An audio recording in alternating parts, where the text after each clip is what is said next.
오늘 같이 시편 121편 1절로 8절을 우리 같이 읽었습니다.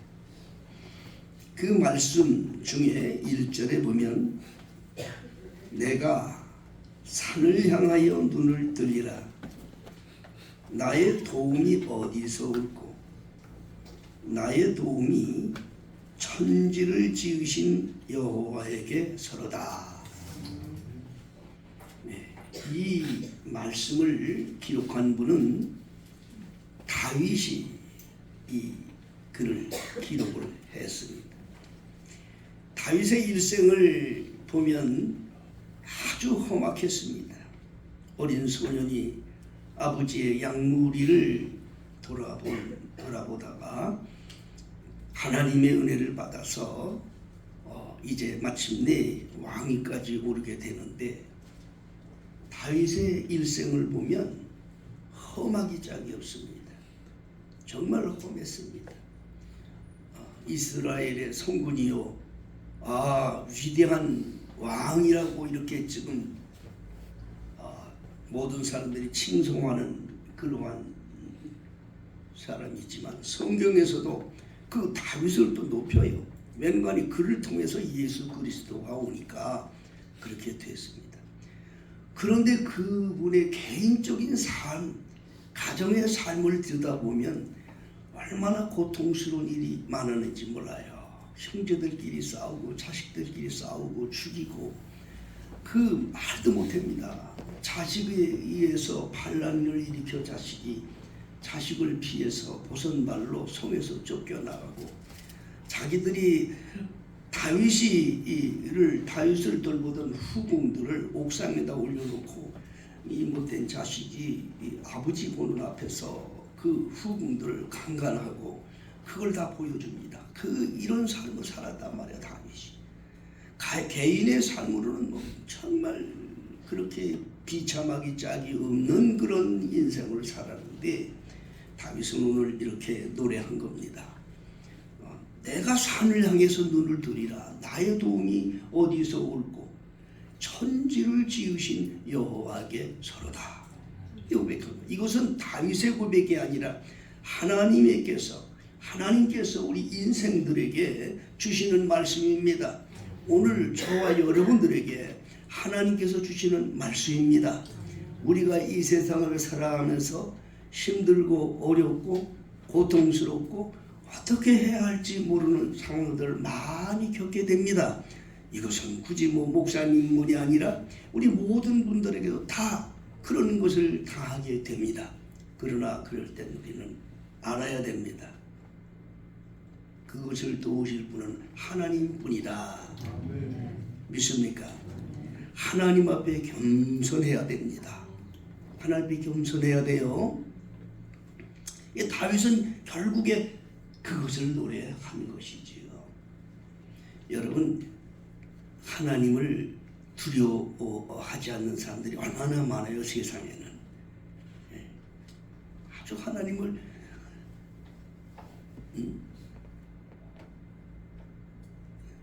구약에 다윗의 아내 중에 아비가일이라는 아내가 있었어요. 그 아내는 한 마을에 나발이라고 하는 남편의 아내였습니다. 그런데 그 다윗이 위험을 느꼈을 때, 사울을 피해서 도망하느라고 생명을 건지려고 숨어 있을 때, 이스라엘의 다윗의 이름을 모르는 사람이 없어요. 돌 하나로 다윗의 원수인 적국인 골리앗을 때려 죽였단 말이에요. 어린 소년이. 다윗이 얼마나 위대한지 몰라. 온 국민이 다윗을 노래합니다. 왕보다 더 높입니다. 사울 왕은 천이고 다윗은 만이다. 이런 노래를 불러요. 그러니까 사울 왕이 시기가 나니까 다윗을 죽이려고 하는 거예요. 그런 영웅인데, 그런 이스라엘에게 있어서는 다윗 왕이 아주 구주입니다. 구주. 다윗 왕이 적군을 물리쳐주고 보호하기 때문에 이스라엘이 먹고 살았던 거예요. 이게 다윗이 그렇게 고맙습니다. 응? 오늘 다윗이 굴에 숨어 있어서 배가 정말 너무 줄이니까 부하들을 시켜서 내려가서 마을에 내려가서 먹을 것 좀 구해오라고 했는데, 부하들이 내려가는 길에 어느 집을 가느냐, 그 아비가일이 남편으로 성변 그 집으로 들어간 거예요. 이제 들어가서 고한 겁니다. 부하들이 지금 다윗 장군께서 아주 심히 고통을 받고 있어. 배고파 주려. 그렇기 때문에 좀 먹을 것 좀 주세요. 우리가 기운을 차리고 또 일을 해야 되겠습니다. 이렇게 고소를 했더니 나발이라고 하는 친구가, 다윗이 그님이 어떤 님이길래 어떤 님이 그님이 나한테 양식을 달라고 그러냐, 그님이 뭐 농사질 때 뭐 여기 무슨 거름을 줬냐, 여기 농사질 때 그님이 뭐 모내기를 해줬냐, 응? 가지치기를 해줬냐. 아니 그님이 어떤 님이 그님이 나한테 양식을 달라고 그러냐. 안 된다. 그리고 내쫓긴 거예요. 자, 그 다윗의 부하들이 그 말 듣고 가서 그대로 다윗에게 고백을 했습니다. 자, 여러분 근본을 알아야 돼요. 여러분 우리나라도 국군에 대해서 감사해야 돼요. 나라를 지켜주니까 우리가 자유민주주의 사는 거잖아요. 이 근본을 모른다니까. 이 멍청한 놈이. 지가 농사짓고 잘 먹고 사는 게 다윗이 외국의 적군들을 막아줬기 때문에 자기가 먹고 사는 거지. 아니 이것도 모르고 그걸 별째 지가 어떻게 먹었냐고. 응? 결국에 그님이 벼락을 맞아 죽잖아요. 그 아내가 그 다윗 앞에 가서 호소하고 그의 그 아주 하나님 앞에 성스러운 절개를 봐서 다윗이 그 아비가일을 자기 아내로 맞이합니다. 여러분 우리 하나님을 아셔야 돼요. 그게 우리 그 성경문 얘기만 하는 게 아니야. 지금도 우리 하나님을 무식하게 하는 사람들 많아요. 열심히 믿는 신앙생활하는 아내에게 그렇게 말합니다. 야, 예배당에 가면 돈 주냐 밥 주냐, 응? 뭐하러 예배당을 가서 그러냐. 아내들이 이렇게 핍박을 해요. 아내들에게 핍박을 해요. 무식한 거예요, 여러분. 무식한 거예요. 여러분 농사를 해서 씨앗을 심으면 씨앗은 내가 심는 것 같지만 이걸 자라게 하시는 분이 하나님이야.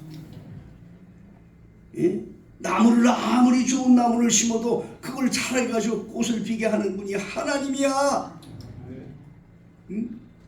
이 근본을 모르는 이 무식한 인간들이 얼마나 많으냐 그 말이에요. 여러분 아셔야 돼요. 우리를 도울 분은 하나님인 걸 아셔야 돼. 무슨 범사 속에서도 그 하나님 앞에 고개 숙일 수 있는 우리 성도들 되시기 바랍니다. 겸손해야 돼요. 천지를 지으신 여호와를 깨달아야 돼요. 오늘날 우리 교회가 여기까지 이르러 때도 많은 구비전이 있었어요. 여러분 몰라요. 다 설명을 못해 목사님이나 사모님이. 그러나 그때마다 하나님께서 우리를 도와주신 역사를 보면 사람이 한 게 아니야. 하나님이 하신 거야. 우리가 지난해 여기 이사 오기 전에 우리가 하천동에서 교육관을 짓고 정말 중도금을 치를 때 돈이 없어서, 돈이 없는 게 아니라 그 돈을 구할 수가 없었어요. 은행에 있는 돈을 빼낼 수가 없었어요. 어떻게 돼서 7천만 원이라고. 지금 7천만 원이면 지금도 컸지만 그 당시엔 더 말할 수 없었어요. 그게 없어서 중도금을 일부러 그 팔 사람이 튀기고 시간만 4시간만 놓으면 바로 그냥 취소시켜서 계약금 먹으려고 그런 악한 생각을 가지고 있었어요. 자, 여러분 뭐 어떡합니까? 그런데 여러분 느닷없이 전혀 알지도 못하고 평소에 교제도 없었던 사람이었어요. 우리 교인들 그 누구도 돈을 만들 수가 없었어요. 전혀 알지 못한 사람이 단 20, 30분 만에 7천만 원을 가지고 와서 우리한테 주었어요. 이런 기적이, 여러분 이게 사람이 되는 일이요? 사람의 마음을 움직이는 분은 하나님이야. 절대 여러분 있을 수가 없어. 왜 그렇게 그 사람을 우리하고 무슨 상관이 있냐고요? 우리 교회와 무슨 상관이 있냐고요? 다만 복덕방에 있는 사람이 목사님의 어려운 사정을 아니까 옆에 그냥 구경 오던 사람인데 그 말을 듣고 감동받아서 나가 자기 친구들을 동원해서 돈을 빌려왔어요. 이게 어째 사람이 한 거예요, 여러분? 성경에 시편 23편 3절에 보면 여호와께서 자기 이름을 위하여 의의 길로 인도하시도다. 그런 말씀이 있습니다. 우리 영혼을 소생케 하시고 자기 이름을 위해서 의의 길로 인도하신다. 만일에 거기서 만일 교회가 그거 준비 못 해가지고 계약금을 빼앗기고 완전히 주저앉았던 교회가 되었다고 한다면 하나님께서 얼마나 분통하시냐 이 말이에요. 하나님께서 무슨 말 아시겠어요? 이건 목사님과 사모님 우리 교회의 그 수치가 아니라 하나님께서 보실 때 이거 얼마나 참 분통하냔 말이에요. 하나님이 일을 하신 거예요. 도우실 분은 하나님이에요, 여러분. 사람의 마음을 움직일 분은 하나님인 거예요. 인간이 할 수 없어요.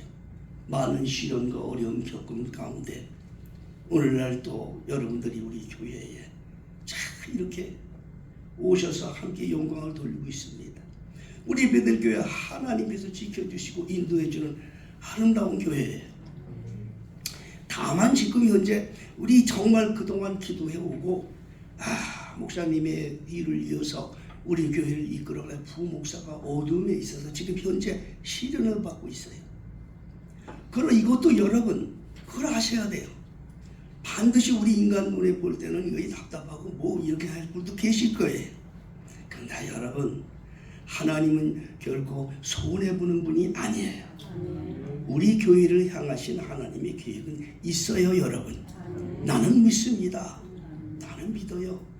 언젠가는 우리 부목사도 그 어둠에 의해서 벗어나서 하나님의 성령에 붙들림바 되어서 주의 뜻을 이루는 귀한 종이 될 줄로 믿습니다.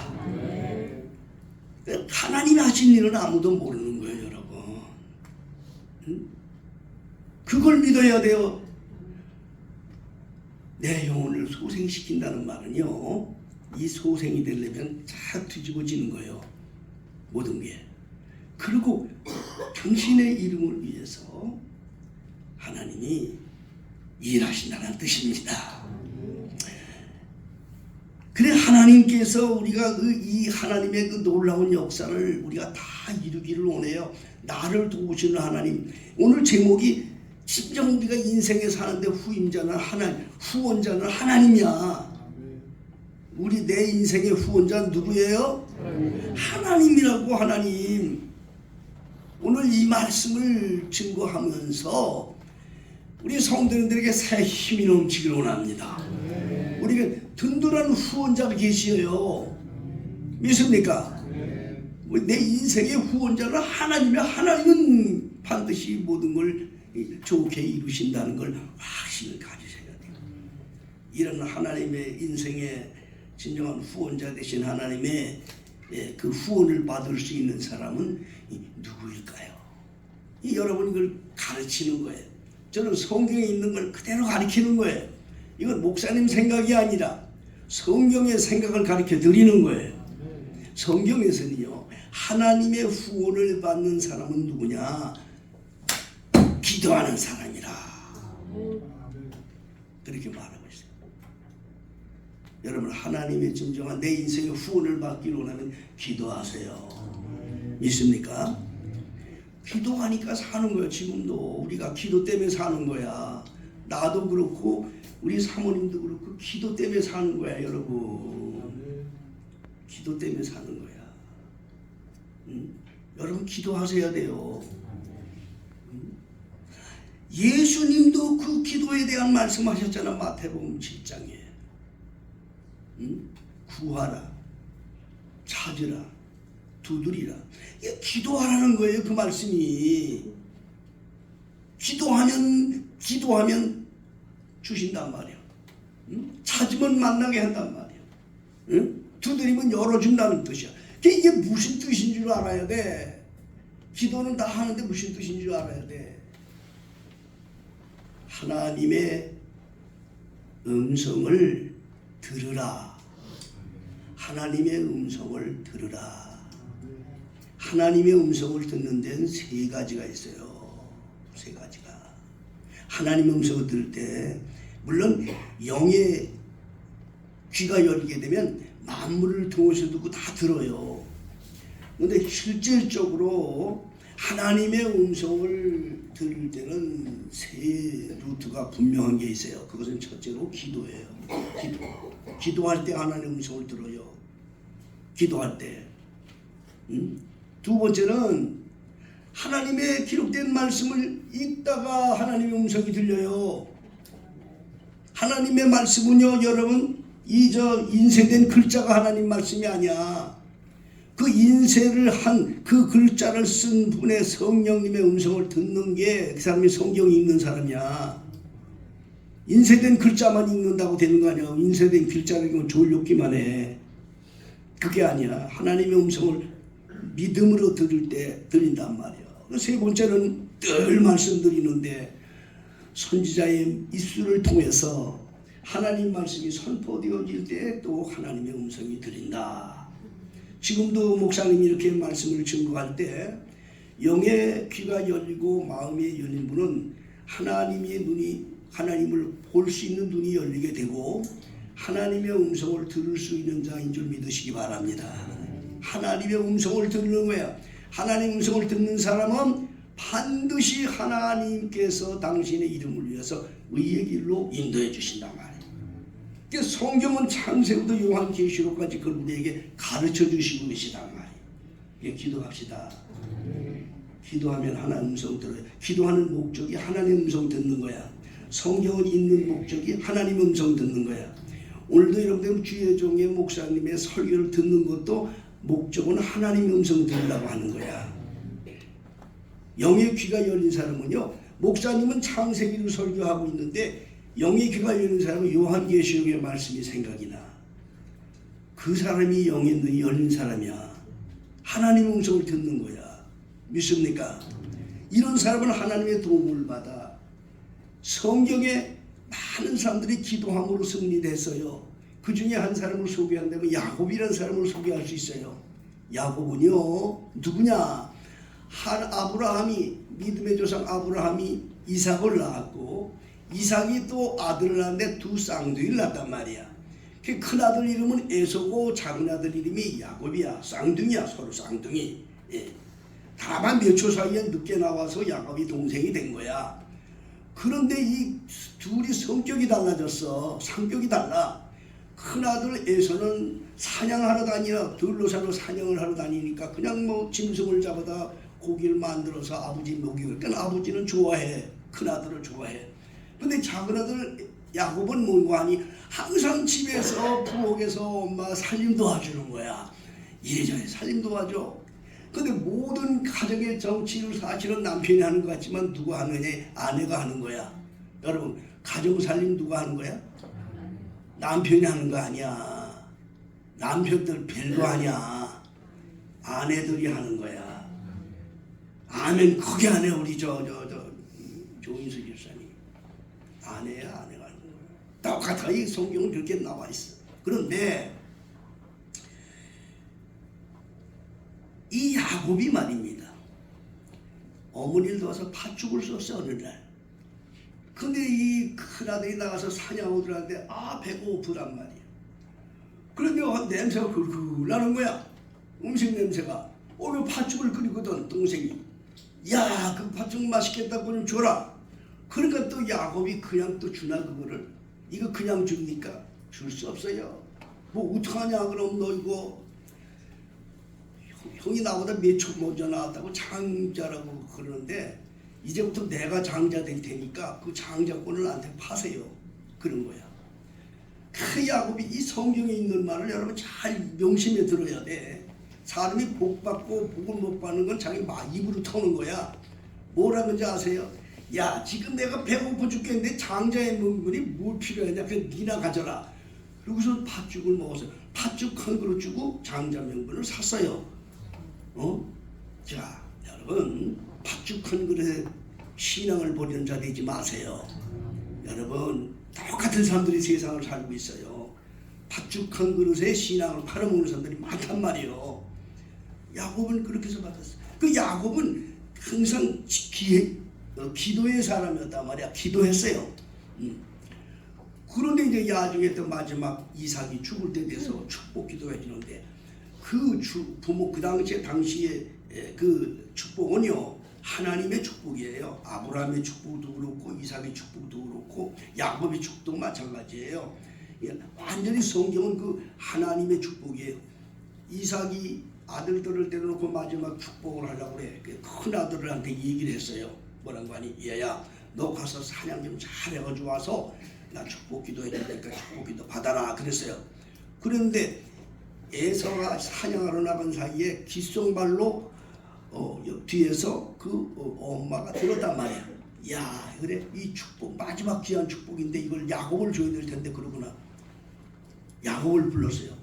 얘야 오늘 아버지께서 마지막 큰 축복을 하려고 하는데 네가 축복 기도 받아라.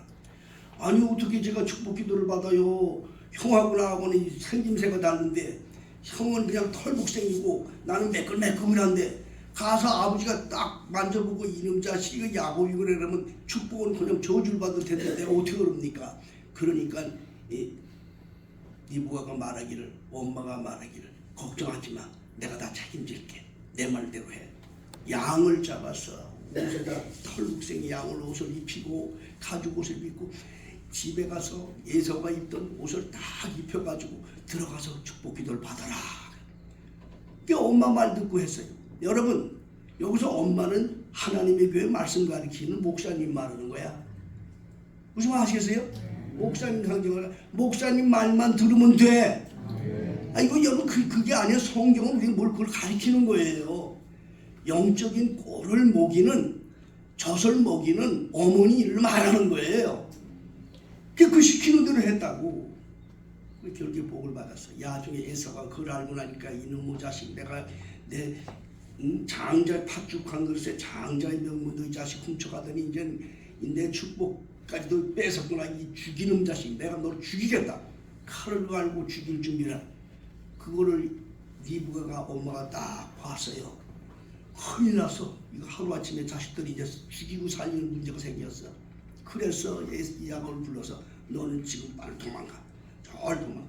예산 집으로 돌아가요. 애가집으로 도망가. 지팡이 하나 들고 야곱이 형을 비워서 애가집으로 갔어요. 여러분 이 성경에 있는 역사를 그대로 얘기하는 겁니다. 지팡이를 들고 나간 야곱이 그곳에서 네 아내를 얻습니다. 네 아내를 누군가 하니 외삼촌의 딸들이야. 그러니까 자기한테 외사촌가 아니야. 라헬과 리브가를 레아와 라헬을 얻습니다. 그리고 그들만 넣은 게 아니라 그 종까지 얻습니다. 그러니까 네 아내가 넷이야. 12아들을 얻어. 그리고 거기에서 그 양과 소 엄청난 복을 받게 되는데 이것이 얼룩얼룩 축복이라는 거예요.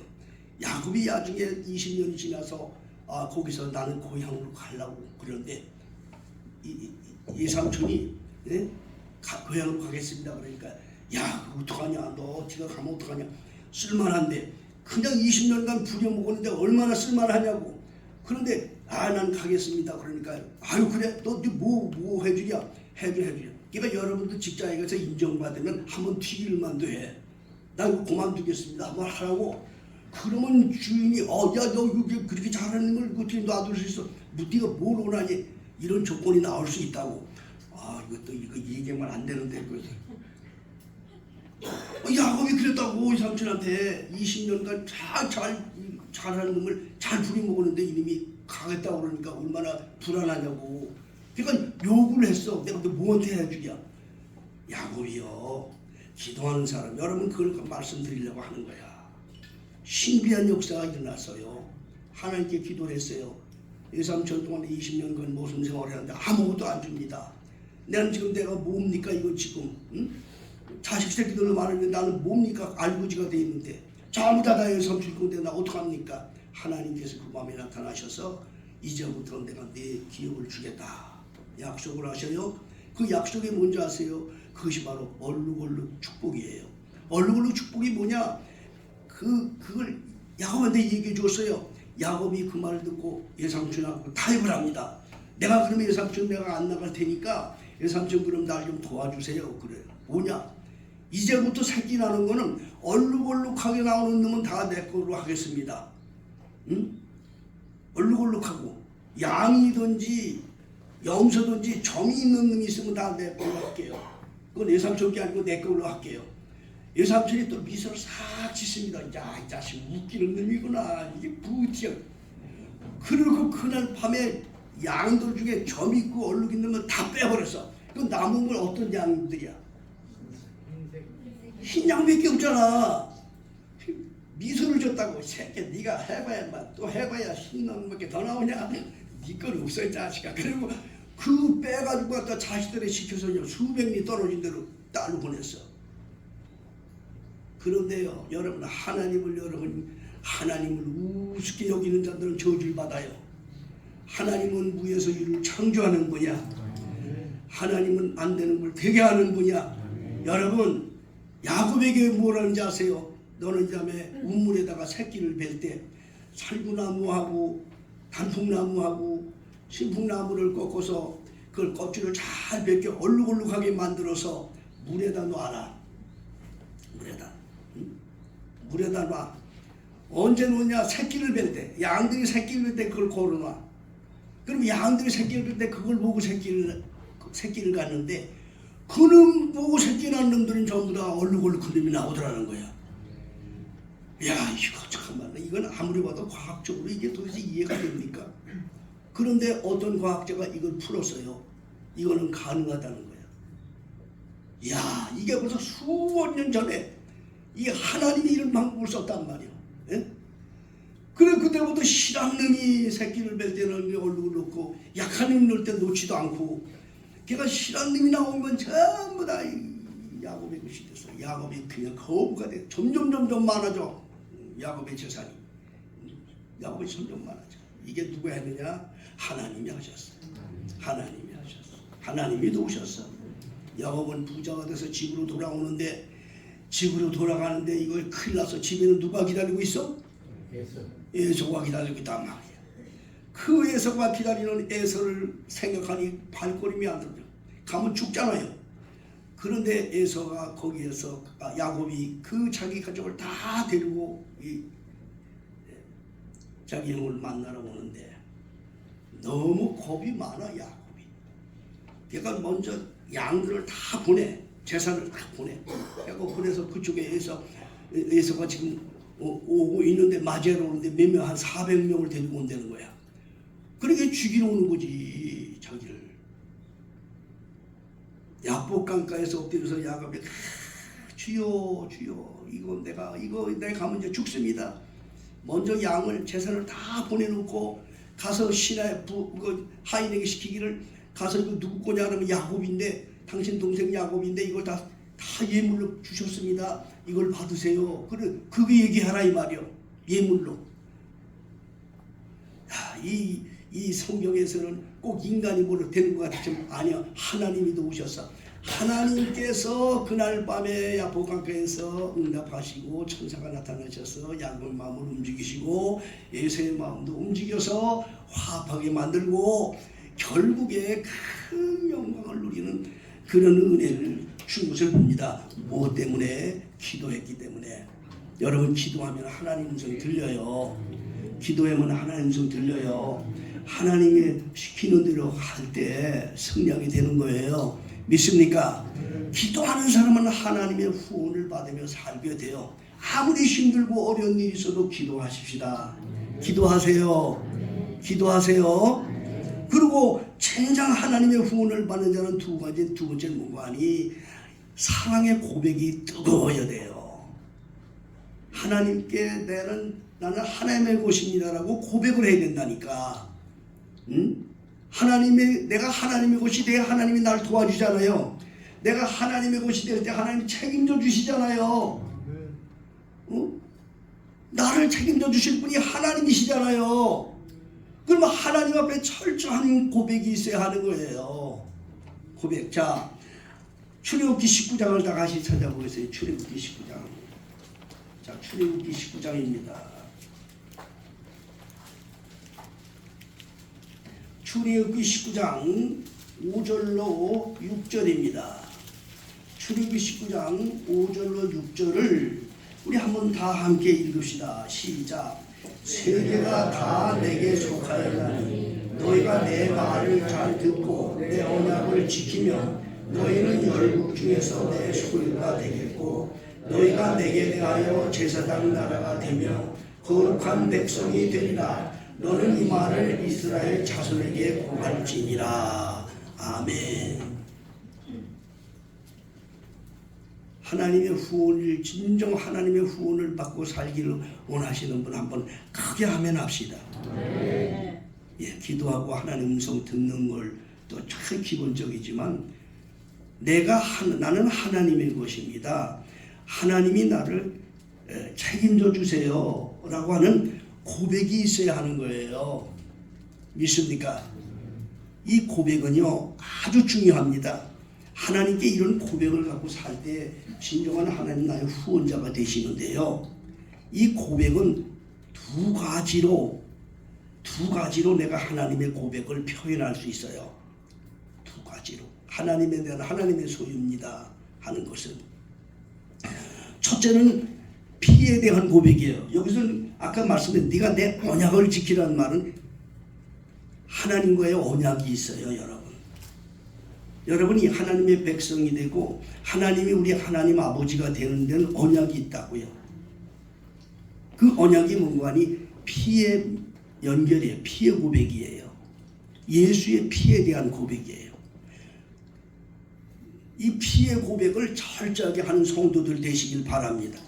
여러분 이스라엘이 애굽에서 나올 때 10가지 재앙으로 애굽을 치셨어요. 하나님이 자기 백성 내놓으라고. 그래도 10가지 재앙이 막 임하는데도 바로 왕은 꿈쩍도 못해. 잠깐 그랬다가 또 다시 정신이 돌면 또 그 뜻을 안 이루고 이스라엘을 안 내보냈어요. 근데 마지막 재앙에는 할 수 없이 손을 들고 내보냈어요. 그게 뭔가 하니 애굽에 있는 모든 장자들을 다 죽이는 거야. 왕의 자식들로부터 신하들 또 모든 종의 자식들 하물며 가축까지도 다 척건 다 죽이는 거야. 무서운 하나님의 벌이 임하는 거야 애굽에. 근데 이스라엘에게는 하나님께서 약속한 대로 책임지시려고 그날 밤에 양을 잡아서 양의 피를 너 집집마다 문에다 발라놔라. 그러면 그날 죽음의 사자가 온 애굽을 덮일 때 그 피를 바른 가정은 들어가서 죽이지 않고 넘어가리라. 그래서 그게 유월절이야 여러분. 넘어간다 해서 유월절이야. 응? 이스라엘이 그대로 순종했단 말이에요. 피를 발랐단 말이에요. 문설주에 발랐단 말이에요. 어디 발랐다? 문이 참 중요한 거예요 여러분. 사람이 드나드는 문, 고백이 항상 유대인들은 지금도 그 문에 그런 표를 해요. 그래 문설주에다 발랐다. 응? 문설주는 드나드는 사람이 다 보는 거예요.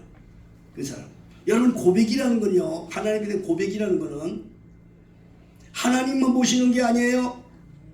우리의 생활에 우리의 삶 속에서 우리의 삶을 괴롭히고 우리를 침노에 빠지게 만드는 마귀들도 보고 있어요. 그러니까 이 믿음의 고백은 하나님에게만 보이는 게 아니라 마귀들도 보고 있단 말이에요. 이 피의 고백이 필요하다는 거예요. 이스라엘은 그걸 발랐어요. 하나님이 그날 밤에 이스라엘 백성을 구원하기 위해서 이스라엘 백성들을 빼내기 위해서 양의 피를 바르라고 그러셨습니까? 구분할 수 없어서 이스라엘이 어떤 힘이 이스라엘 백성인지 어떤 힘이 이스라엘 백성이 아닌지 이걸 몰라서 구분시키려고 그걸 바르라고 그랬나요? 하나님이 이걸 몰라서 그래? 하나님 여러분 지금 다 몰라? 조인수 집사님 하나님이 알아 몰라? 아신단 말이에요. 응? 다 알아 지금. 아시지만 고백을 보는 거예요. 하나님은 고백을 보시는 거예요. 믿음의 고백을 보시는 거예요. 그 피를 바를 때 성경은요 기가 막힌 게 있어요. 이스라엘 백성들만 건져준 게 아니야. 이스라엘이 하나님이 함께하는 걸 알고 그 여호와 하나님을 앙모하던 다른 이방인들 중에서도 그 뜻을 따라서 양의 피를 발랐어. 그 가정도 다 살려줬어. 여러분 이 성경이 뭔 줄 알아야 돼. 하나님은 고백을 보기를 원하는 거지. 우리 근본 모르는 게 아니야. 우리는 피의 고백이 철저해야 돼요. 여러분 오늘날도 하나님 우리에게 피의 고백을 원하시는 거예요. 철저한 귀일성수, 철저한 11조 생활, 천열매 생활, 예수님과 함께하는 이 생활은 이것은 피의 고백인 거예요. 정말 하나님이 살아계시고 하나님의 사랑 가운데서 하나님의 도움으로 살기를 원한다면 우리 하나님 앞에 이 고백을 철저히 하세요. 그러면 하나님 후원자가 되시고 하나님이 책임져주는 사람이 되는 겁니다. 중요한 겁니다. 하나님이 후원자가 되기 위해서 이런 삶을 살아야 하고 또 한 가지는 고백은 우리가 범사에 감사하는 삶을 살아야 됩니다. 여러분 이 감사라는 건요. 감사라는 건 시편 50편 23절에 보면 감사로 제사를 드리는 자 나를 영화롭게 하나니 그 행위를 옳게 하는 자에게 구원의 길을 보이리라. 여러분 구원의 길을 보인다. 문제를 해결해 준다 그 말이에요. 단번은 이 구원의 길을 보인다는 말이 무슨 뜻인지 알아야 돼요. 삶의 문제도 해결시켜 준다는 거예요. 영혼 문제도 해결시켜 준다는 거예요. 여러분 이 하나님을 하실 수 있단 말이에요. 감사로 제사하는 사람, 사람과 사람 사이에도 감사하는 사람이 정이 오래가고 감사하는 사람은 영원한 관계가 이루어집니다. 감사를 모르면요 모든 게 다 끝나는 거예요. 감사. 사람들이 왜 감사를 모르는지 몰라. 사람 사이에도 감사하세요. 하나님의 은혜에 감사하세요. 감사를 못하는 이유는 무슨 이유냐? 사람이 감사를 모르면요 못하는 이유는 당연한 것으로 생각해서 그래요. 당연한 것으로 생각해서 은혜를 받은 걸 감사로 생각하지 않고 당연한 걸로 생각해. 부모와 자식 간에도 마찬가지예요. 부모라고 해서 대접만 받는 게 아니에요. 자식들에 대해서 감사해야 돼요. 자식은 말할 것도 없어요. 부모에 대해서 감사해야 돼요.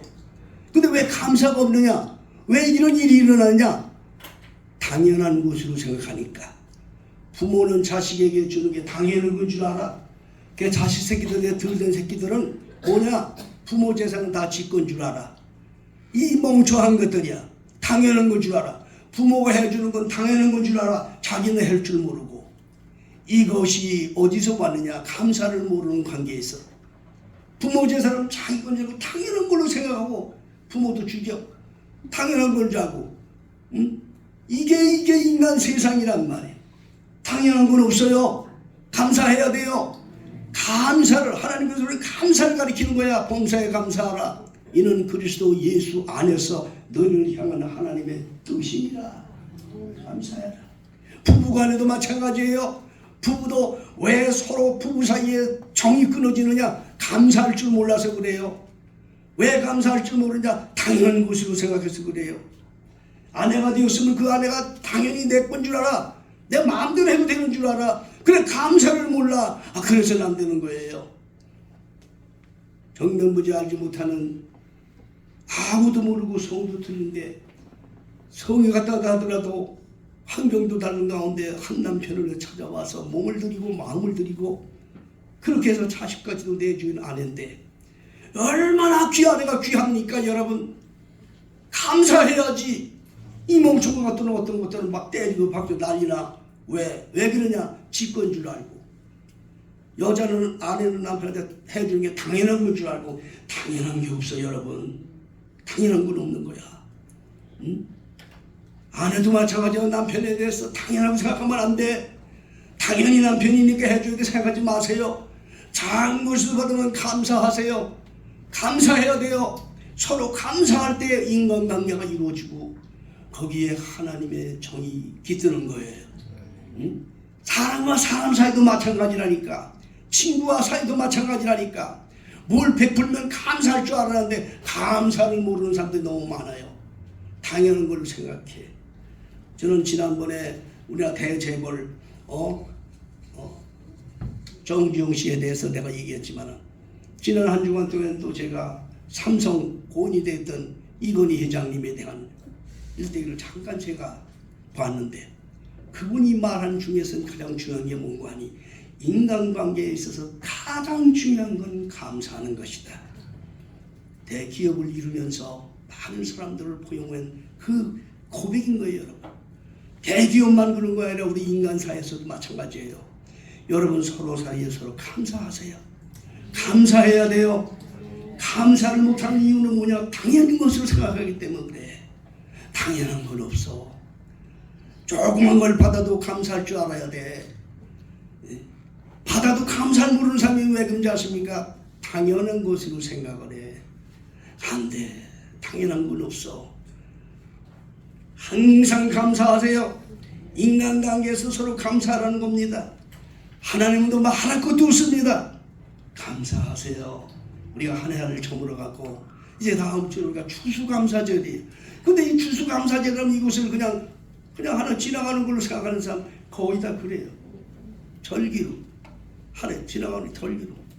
나는 우리 교회 성도님들이 그런 마음을 갖지 말고 진심으로 감사하는 절기가 되기를 저는 축복합니다.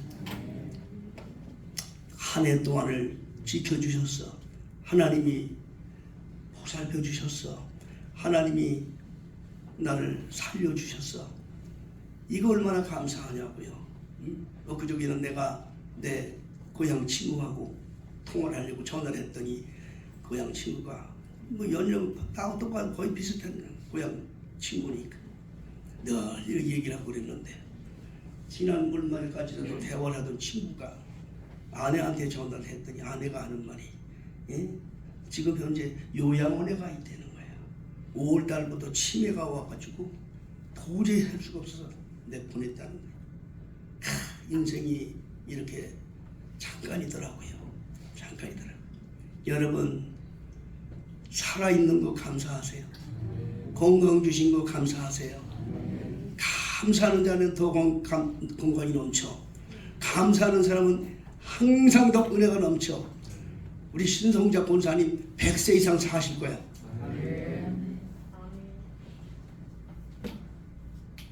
시정이는 어디 있어? 시정이는 아멘 안 해. 시정이는 어디 갔네?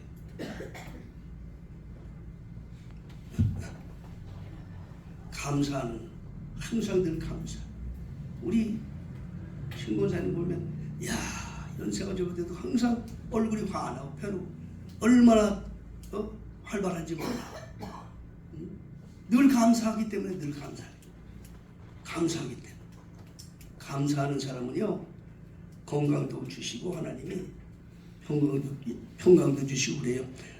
하여튼 감사할 때는 내게 구원의 길을 보인다고 하셨으니까 뭐 모든 건 하나님이 하시는 것이지만 우리 하나님 앞에 무릎을 꿇고 진정한 이 삶의 후원자 되시고 진정 나의 모든 것에 도움 되시는 하나님 앞에 머리를 숙입시다.